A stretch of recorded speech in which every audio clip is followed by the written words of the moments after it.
y'all. I'm Chauncy Ford here with HCLSoftware, and we're going to base camp today. And I have brought David Flinn along with me as an expert in a couple of categories that we're going to talk about. So today's episode, thanks for joining us.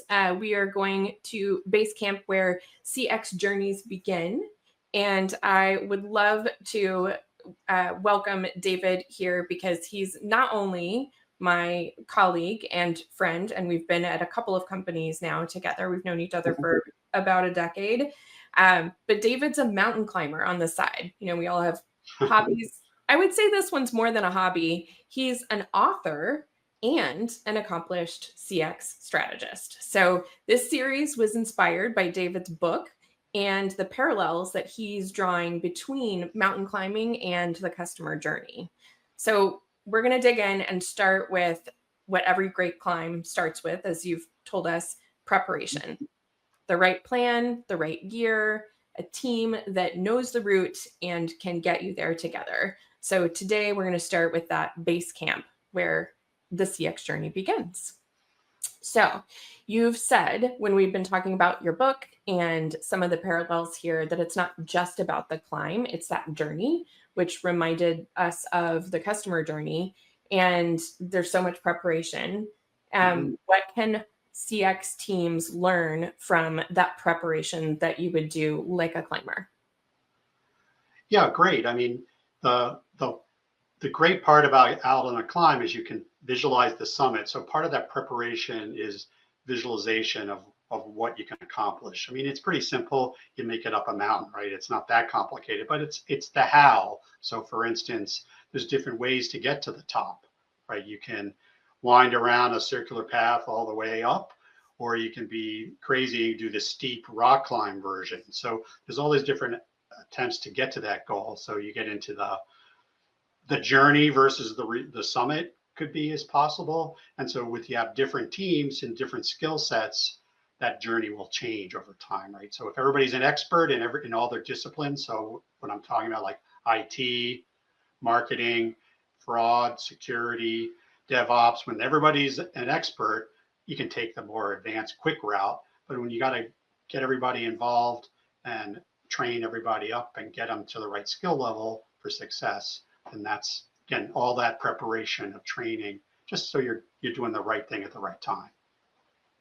I have definitely been in a few of our customer calls where you're doing training, and sometimes it's ad hoc, right? You know, we didn't anticipate that we were going to go into a call and have to really just kind of retrain and reassess the room. So I've seen you be able to pivot and do that before. And it is interesting, and it does change. That plan changes depending on who is in the room and those resources that you have available.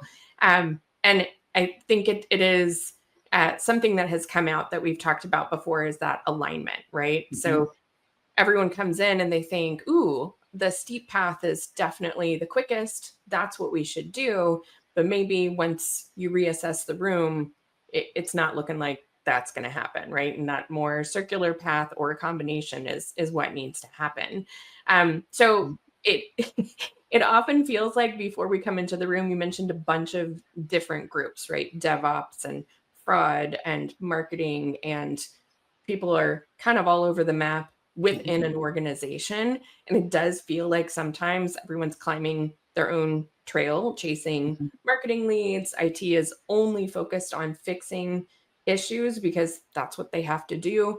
And this, you know, poor customer service is dealing with all of the complaints. They probably never get the call that says, thanks so much. Y'all are doing awesome.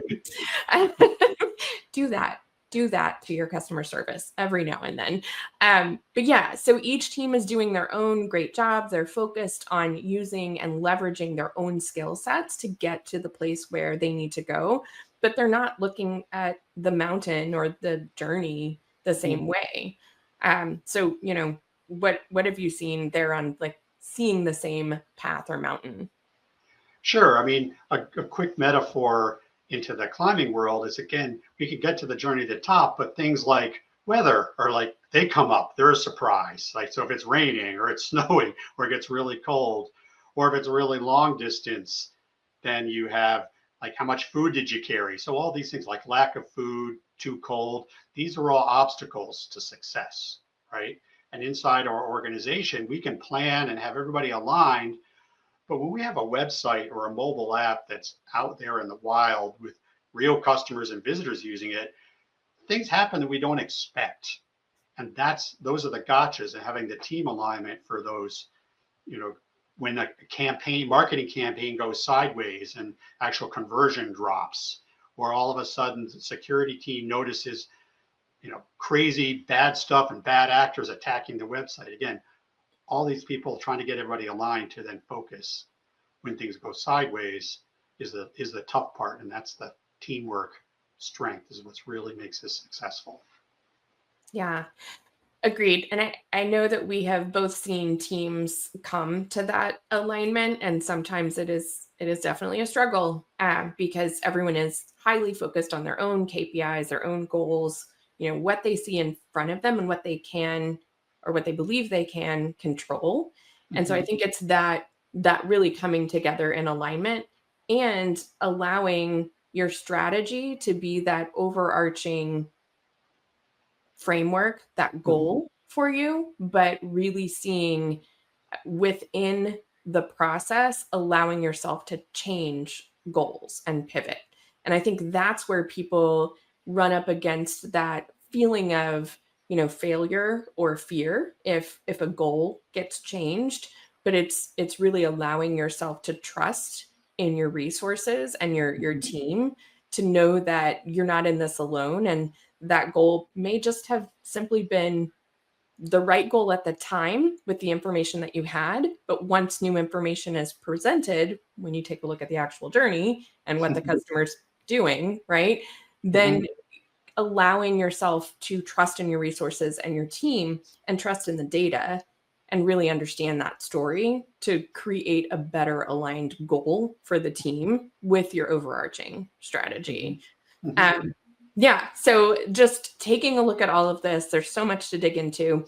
We have another episode to dig into some more details, but it just seems overwhelming, maybe. We've seen the iceberg example. This one's the mountain example. It's a lot. So if a team wants to start this process, what would be that first best place to start? Great question. I mean, it's a lot easier out in the wilderness, do it safely, like there's no one gets left behind kind of thing. So safely, but fun. But when you're in an organization and there's lots of moving parts, we found that it's really clarity of the goal. And so that is going to change a little bit. I mean, in the end, everybody's trying to usually increase revenue and reduce costs, right? Those are pretty simple, but let's keep that in focus for the marketing teams, fraud teams, and customer service.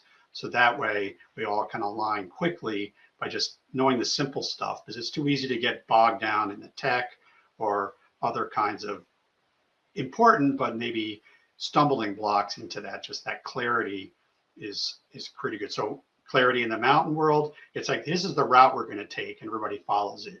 They know what to expect for the most part, and they can focus on it. If everybody's going to run their own way up to the top, some people are going to make it, some people won't. There's an emergency, then things start to really go sideways. When everybody's clear and focused, then it's easy to know how to get there. Yeah, clarity and simplicity, the hardest things. But I think as a team, it becomes more, you have more resources and you have other people to trust in their opinions and really in their experience. And getting to that point, it really does take the entire room being aligned, because leaving a team behind in the process never works out. I know that we've both seen that, where when one side kind of steps on the other side, the whole business versus IT battle that just needs to go away, because you'll have one goal, right? Yeah. So no matter what your dashboard says, just understanding that goal. And I think you do bring a lot of clarity to the room when we have customers that are a bit all over the map. So I see where this climbing comes in to your expertise. So I don't want to spoil the next part of this series. We want to keep these nice and short and bite-sized. We know that every climb starts with alignment. We've got a couple milestones out here for you. This is going into a maturity model, all those fun things that strategic leaders like to see. So, we're just asking the audience what your team's base camp would look like, and to drop a comment down below and make sure that you identify one thing that your team does to stay on the path. So thanks for joining us today. Please join us for the next one. There's an ice axe story. It's crazy. Thank you so much, David, for being here and for doing this with me. And I'll see you soon. Bye now. Bye, guys.